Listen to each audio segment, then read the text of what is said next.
Bon, ça vous fait rire? Oui, ça me fait rire. J'aurais envie de dire que je me réjouis, mais après tous les rebondissements que l'on connaît dans cette affaire Sonko, ce qu'on peut maintenant appeler affaire Sonko, depuis plusieurs mois, finalement on attend de voir. Donc encore, comme vous le dites, un nouveau rebondissement. Après une première décision d'un tribunal à Ziguinchor qui a été cassé par la Cour suprême et renvoyé devant le tribunal finalement de Dakar. Et finalement, le même résultat apparaît, c'est-à-dire que le tribunal de Dakar dit ce que avait dit déjà le tribunal de Ziguinchor, à savoir que la radiation d'Ousmane Sonko est illégale et qu'il doit être rétabli dans ses droits pour pouvoir participer à une élection où beaucoup, voire beaucoup le donnent pour favori. Donc ça serait très important. Maintenant, il y a encore les mêmes débats malheureusement qui se posent ici à Conakry, se posent encore à Dakar, parce que d'un côté, il y a les avocats d'Ousmane Sonko qui précisaient avant même après le délibéré, qui ont précisé qu'un éventuel appel ou un éventuel pourvoi en cassation de l'agent judiciaire de l'État pourrait intervenir, mais ne serait pas, on va dire, suspensif, ne serait pas exécutoire. Et donc, normalement, selon eux, leur vision, en tout cas, cet appel-là ne devrait pas empêcher la réintégration en attendant d'Ousmane Sonko. Mais hier, on a vu le communiqué de l'agent judiciaire de l'État, ou avant-hier, qui est justement, qui a pris le contre-pied, en disant que justement qu'ils vont non seulement se pourvoir devant la Cour de cassation, mais que ce pourvoi-là serait selon eux suspensif de la décision du tribunal de Dakar. Donc c'est pourquoi je faisais le parallèle avec Conakry. On a les mêmes oppositions, les mêmes débats autour des différentes décisions où il y a eu des libertés, des appels du procureur et de leur caractère suspensif ou non. Donc les mêmes débats malheureusement aussi se posent là-bas. Donc on va voir, on est encore dans l'incertitude. C'est certes un pas. Maintenant, on est aussi à quelques semaines de la date limite de dépôt des candidatures. Le 26 décembre. Il y a aussi un recueil des parrainages qui doit être fait. Est-ce que malgré tout ça, est-ce qu'on pourra aller à date? Est-ce qu'on va finalement arriver peut-être après des négociations à un report de l'élection? Est-ce que vous pensez que Sonko puisse avoir suffisamment de temps pour déposer sa candidature? Et est-ce qu'on va arriver aussi à un stade où l'un des candidats à l'élection présidentielle et en bonne position est incarcéré? Parce que si il est réintégré dans la liste électorale et qu'il récolte assez de parrainage, nonobstant sa situation de détenu, rien ne l'empêcherait, légalement en tout cas, d'être candidat. Mais qu'en est-il d'une potentielle campagne qu'il pourrait faire en détention? Donc, quelle va devenir l'affaire pour laquelle il est aujourd'hui détenu? Voilà encore plein de questions qui se posent. Et n'oublions pas dans tout ça, l'ancien président Macky Sall, qui est à la manœuvre, parce que, bien entendu, vous savez, le problème aussi de nos présidents africains et la raison pour laquelle souvent ils veulent s'accrocher au pouvoir où ils veulent partir sans partir, c'est parce qu'ils ont toujours peur de qu'est-ce qui va arriver, de ce qui pourrait arriver. Qu'est-ce qui va arriver si mon opposant arrive au pouvoir, qu'est-ce qu'il va faire de moi, est-ce qu'il va me poursuivre? Et donc ils essayent souvent de faire des manœuvres, soit de placer un successeur ou de s'éterniser au pouvoir, pour que celui-ci puisse le protéger une fois arrivé au pouvoir. Tout porte à croire que c'est ce que Macky a décidé de faire. Maintenant on verra toujours quelle sera aussi l'attitude déterminante du peuple sénégalais. Oui, Yacine, est-ce que vous ne pensez pas que ça soit un piège tendu à Ousmane Sonko? Est-ce que, comme certains le disent, ce pourvoi en cassation qui pourrait intervenir, et tout ce temps-là mis par la justice sénégalaise pour statuer sur la question, est-ce que tout cela n'est qu'un jeu de ping-pong, vous ne pensez pas, pour, si vous voulez, retarder le candidat du PASTEF? Alors, je ne sais pas finalement qu'est-ce que les gens veulent réellement. Quand c'est Ousmane Sonko qui est débouté, on dit la justice a été instrumentalisée. Quand on lui donne raison, non, est-ce que ce n'est pas un piège qu'on lui tend? À un moment donné, il faut qu'on comprenne qu'il y a des pays où la justice fonctionne correctement. Comme le Sénégal. Exactement. Et moi, j'ai été et tant d'autres. Moi, j'ai été parmi ceux qui ont toujours dit que le Sénégal est un pays où la justice est indépendante du pouvoir central. Où la justice n'est pas instrumentalisée. Non, elle ne l'est pas. Elle ne l'est pas du tout. Et à l'époque, on m'avait dit non, on veut sortir Sonko, Macky Sall a fait... Macky Sall n'a aucun pouvoir d'empêcher aujourd'hui, juridiquement parlant, Sonko d'être candidat à quoi que ce soit. Après, est-ce qu'il en a les velléités? Ça, c'est un autre débat. Il peut avoir les velléités, il peut vouloir, il peut tendre des pièges. Mais tous les pièges qu'il va mettre, vous verrez que seront motivés par des articles de loi qui passeront ou qui ne passeront pas. Mais ça sera sur des motivations juridiques, on parlera d'articles. Après, vous souvent, c'est une question d'interprétation. Tel juriste peut vous interpréter un article, un autre prend le contre-pied, il interprète et chacun est capable de vous montrer le bien fondé de ce qu'il est en train de dire. Chacun donne un article qui semble tenir la route. Parfois, et d'ailleurs, on se demande, est-ce que c'est nous qui ne comprenons pas le droit ou est-ce que c'est les juristes qui jouent avec nous? Alors, je dis encore une fois, je ne pense pas que ce soit un piège, mais ce que j'ai envie de comprendre, est-ce que sa réintégration sur la liste électorale veut dire qu'il peut être candidat à l'élection présidentielle? Parce que je ne voudrais pas qu'on confonde les deux. Quelqu'un peut bien être sur la liste électorale et que pour des raisons X ou Y, il ne puisse pas être candidat. Mais ça, c'est la Cour constitutionnelle peut-être qui va décider après. Justement, c'est après le dépôt, bien sûr, des candidatures. Oui. On n'est pas arrivé à ce niveau. Oui, c'est une question que je me pose. C'est une question que je me pose. Est-ce que ça voudra dire, parce qu'on n'est pas arrivé là-bas, mais ça arrivera. Est-ce qu'il faut se réjouir tout de suite de sa réintégration au niveau sur la liste électorale? Est-ce que c'est de facto une garantie? Oui, c'est un préalable. Oui, non, je suis d'accord. S'il n'était pas sur la liste, il ne pouvait pas être candidat. C'est un grand pas aussi pour son parti. Oui, s'il n'était pas sur la liste, mais c'est que... Je pense qu'il est toujours dissous, non? Oui, mais l'autre chose, attention, parce que moi je me rappelle qu'il y a eu des élections ici où une candidate s'est retrouvée sans carte électorale. On avait dit, je ne sais pas si c'était Makale. Oui, c'était Makale Traoré.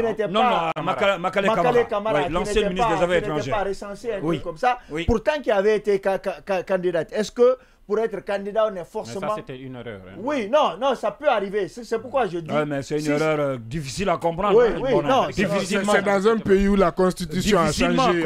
Une erreur difficilement à comprendre. Allez-y, obligation. Donc, tout est possible. Allez-y. Donc, je dis que ça, c'est fait. Et c'est une erreur, peut-être.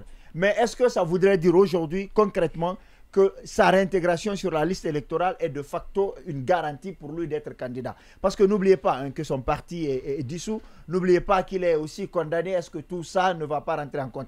Moi, je ne crie pas victoire tout de suite. De toute façon, je voudrais que celui qui soit élu au Sénégal soit quelqu'un qui vienne de l'émanation véritable du peuple, oui. Pas une émanation par défaut, parce que ça peut être ça aussi. On peut voter pour les candidats qui sont là parce qu'on n'a pas le choix. Il y a des gens qui ne sont pas présents. Maintenant, si la loi est contre les intérêts de Sonko par concours de circonstances, eh bien là, on est obligé d'appliquer la loi. Encore une fois, aujourd'hui, on est en train d'applaudir, dire non, ne crions pas victoire, mais c'est quand même lui qui a gagné. Demain, si on dit qu'il ne peut pas être candidat, on dira qu'il a instrumentalisé la justice. Je voudrais juste qu'on ait un même regard face à toutes les situations et savoir qu'il y a une justice qui peut être indépendante. Il y a une justice, je dis bravo à la justice sénégalaise, parce que là, c'est le camp présidentiel qui est en train de perdre là. C'est le camp présidentiel, parce que l'agent judiciaire de l'État travaille pour l'État, donc par ricochet, le président, mais pas pour une personne quand même. Oui, non, par ricochet, pas pour un individu. Vous voulez dire que la justice sénégalaise est indépendante, elle n'est pas instrumentalisée. Attention, c'est pas... Non, ce n'est pas le camp présidentiel qui rend justice. L'agent judiciaire de l'État travaille pour l'État. Il porte plainte au nom de l'État. Et c'est l'État qui vient de perdre contre un citoyen. Ce qui devrait arriver quand les citoyens ont raison. Ce qui peut donner aussi une bonne image de la justice. Attendons de voir ce qui va se passer. Moi, je ne crie pas tout de suite victoire, mais j'attends de savoir ce que demain sera fait. Est-ce que le PASTEF qui est dissous aujourd'hui, la dissolution sera levée et sera réhabilitée? Est-ce que Sonko lui-même pourra être candidat? Parce que n'oubliez pas que son parti avait même désigner quelqu'un au cas où. Un plan B. Un plan B au cas où. Parce que justement, eux aussi, ils ne sont pas bêtes. Ils ont regardé les textes de loi. Oui. S'ils ont désigné un plan B, c'est parce qu'ils sont conscients que Sonko pourrait ne pas être candidat. D'accord. Donc attendons de voir. Keita. Votre point de vue sur la situation de Sonko au Sénégal? Ce qu'on peut dire, c'est que je crois que le Sénégal quand même est en train de se démarquer, en train de se démarquer positivement en termes du respect, si vous voulez, des principes, notamment l'indépendance de la justice. Parce que à un moment donné, moi j'étais sur le point de penser que le Sénégal n'était plus un modèle. Vous vous rappelez quand on parle même de Macky Sall qui a empêché quand même l'avion transportant Abdoulaye Wade, comment il s'appelle, l'ancien président Abdoulaye Wade d'atterrir à Dakar. Ça s'est passé au vu au sud. Tout le monde, ce qui a accompagné cette affaire, on le sait. Ce qui pour moi était quand même difficile à concevoir. Ça, cela étant, on avait dit que au regard de l'évolution de la situation, quand on analyse les différents contours, les paramètres, on s'était rendu compte que le président sénégalais, Macky Sall, était en train de se servir de la justice pour atteindre ou éteindre un acteur politique qui, quand même, était parvenu à se faire une place dans l'opinion sénégalaise, qui était parvenu quand même à avoir l'adhésion à cause de son discours, à cause de son courage entre griffes et sa détermination à faire du Sénégal un véritable État démocratique. En tout cas, c'était des principes qu'il dit défendre ou qu'il disait défendre. Et ça faisait qu'il avait un soutien. À chaque fois qu'il appelait à manifester, on a vu ces images. Vous avez comme l'impression d'ailleurs parfois que c'était quasiment de la guérilla. On paralyse tout à Dakar, tout comme à l'intérieur du pays. Ce qui déjà, de facto, mettait le président sénégalais Macky Sall en mauvaise posture, qui, à l'époque, avait des intentions, je ne mets pas au conditionnel, parce que en ce moment-là, il a été clairement, en tout cas selon les indiscrétions, le président Macky Sall était bel et bien prédisposé à aller vers un autre mandat. Il ne l'a jamais dit. Est-ce que il s'est toujours prononcé contre les troisième mandats. Il va terminer. Il s'est toujours prononcé contre les troisième mandats. Donc s'il doit parler, qu'il mette ça au conditionnel. Je pense que ça va être Yacine. Ça va être compliqué. On ne fera pas la dictature de l'opinion dans ce studio. Allez-y. Il a dit beaucoup de choses que je ne partage pas, mais je respecte, c'est son opinion. Alors c'est que comme le disait l'autre, je suis contre votre opinion, mais je me battrai pour que vous puissiez l'exprimer. C'est que je dis. On sait. Si vous vous rappelez, vous avez entendu le président ivoirien quelques mois avant la présidentielle, on l'a entendu dire qu'il ne sera pas candidat et qu'il donnait la chance aux jeunes et qu'il n'était pas indispensable. Il l'a dit, mais après, qu'est-ce qui s'est passé? Les rumeurs ont persisté, on dit que c'était de tape à l'œil et qu'il avait une réelle volonté d'aller vers un second mandat et il l'a fait vers la fin. Donc, pour moi, dire qu'il ne l'a pas dit officiellement, tant que ce n'est pas fini, je suppose qu'on peut aussi questionner, on peut aussi chercher à savoir à travers les actes que l'on pose, parce que parfois, les actes aussi parlent. C'est de cela qu'il s'agit. Alors, on a vu que c'était une sorte d'acharnement, une certaine volonté d'éteindre vaille que vaille ce jeune leader. Même si moi, personnellement, je n'appréciais pas ses démarches et j'estimais qu'il était quand même plus ou moins violent et qu'il était... sa démarche, on pouvait vraiment questionner. Mais c'était quand même qui était courageux. C'était un homme qui était courageux. Au regard des candidats qui avaient été écartés à un moment donné, il y avait, on ne va pas dire qu'il y avait notamment Khalifa Sall et Karim Wade. Donc les potentiels adversaires de Macky Sall avaient des ennuis judiciaires, ce qui faisait que leur candidature était compromise dès le départ.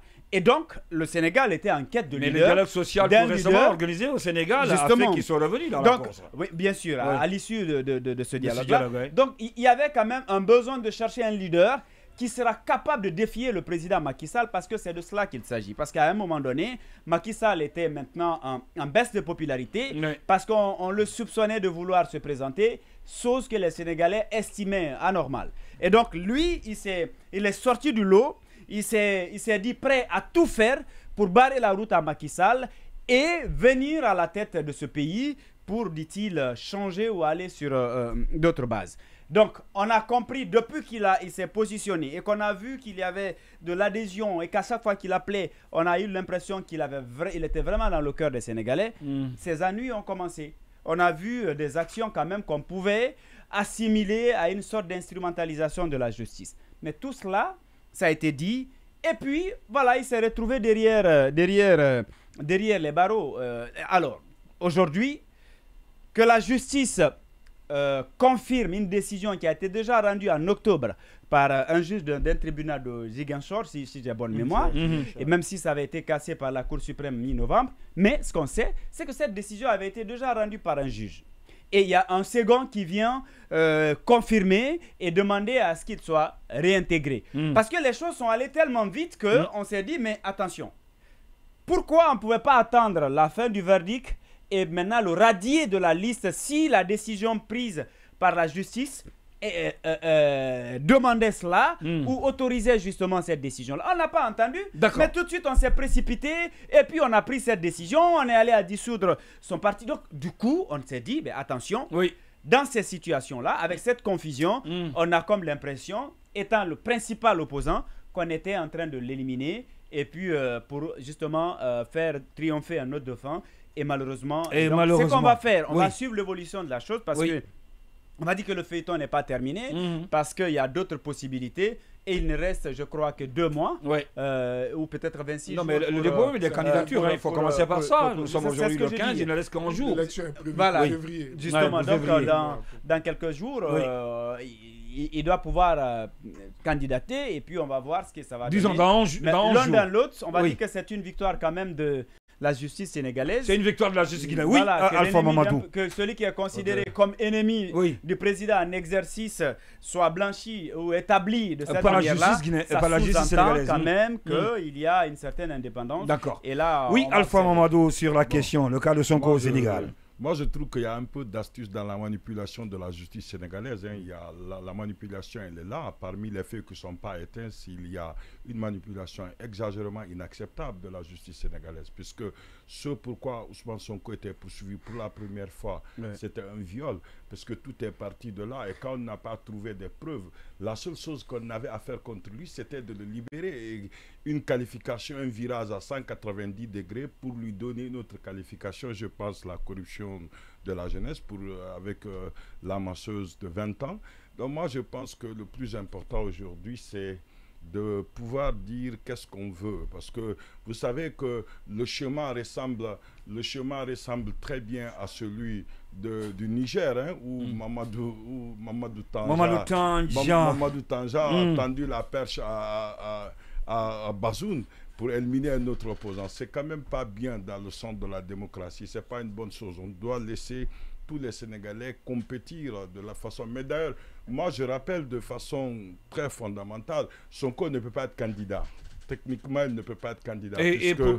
Pourquoi? Pourquoi? Parce que là, ce n'est pas parce qu'il est sur la liste qu'il peut. C'est que la première certitude, si cette décision est confirmée, il peut voter. Mais est-ce qu'il va être candidat? Puisque dans la mesure, il faut venir d'un parti politique. Est-ce qu'il a un parti qui peut l'accueillir maintenant pour qu'il puisse présenter sa candidature? Puisque les raisons pour lesquelles son parti ont été destitués, je pense qu'il y a du terrorisme, il y a assez de choses, il y a des complots qu'il y a dedans et qui ne se justifiaient même pas. Quand vous regardez pourquoi son parti a été destitué et qu'on va jusqu'à y ajouter du terrorisme là-dedans, c'est extrêmement compliqué, inacceptable aussi, comme pour la première fois. Donc, pour vous, c'est une tâche qui peut l'empêcher de candidater?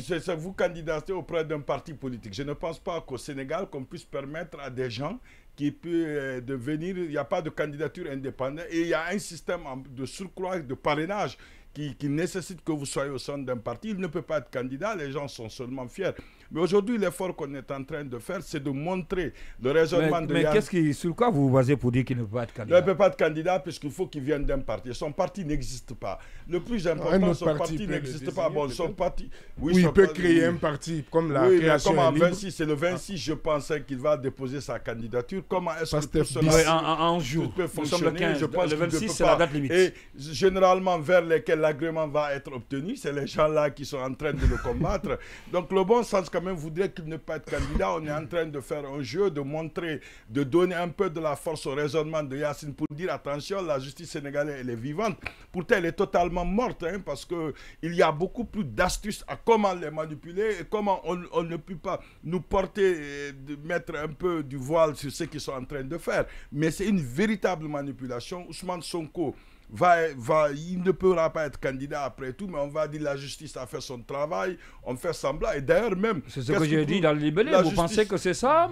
Juste un jeu pour... Non, c'est un jeu, on veut juste montrer que la justice sénégalaise, elle est indépendante. Parce que si elle était aussi indépendante, si elle n'était pas indépendante, si elle était dépendante, et c'est ce qu'elle a fait, elle a montré qu'elle est dépendante, elle a changé l'acte d'accusation en pleine action et l'autre était poursuivi pour crime.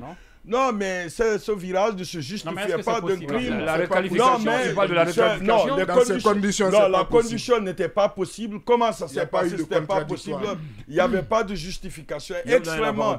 Et ça, ça montre de la dépendance. Et aujourd'hui, il y avait un premier juge. On fait semblant que les juges sont indépendants, mais on sait après tout, qu'est-ce qui prouverait que le pouvoir ne va pas être suspensif, puisque les questions sur lesquelles, en tout cas en droit guinéen, le pouvoir il est suspensif, sauf si les questions sur lesquelles intervient le pouvoir assurent les libertés fondamentales. En ce moment, on demande au président de la Cour suprême de lever pour ne pas que les libertés... Et je pense que sur cette question, c'est une liberté fondamentale, mais c'est parti pour Ousmane Sonko et je pense qu'on est en train M. Macky Sall et son équipe est en train de redorer son blason pour dire, attention, la justice sénégalaise, elle est vivante, mais elle est totalement morte. Elle est totalement morte. Oui, Thierry, est-ce que vous partagez les points de vue des uns et des autres sur la situation d'Ousmane Sonko, réintégré bien sûr sur la liste électorale, bien que sa candidature reste encore compromise? D'abord, les faits, c'est que hier, justement, comme vous l'avez dit, cette justice-là a rétabli M. Ousmane Sonko et a indiqué qu'il devait être revenu sur la liste électorale. Ce qui en soi est une victoire et pour M. Ousmane Sonko et pour ses avocats.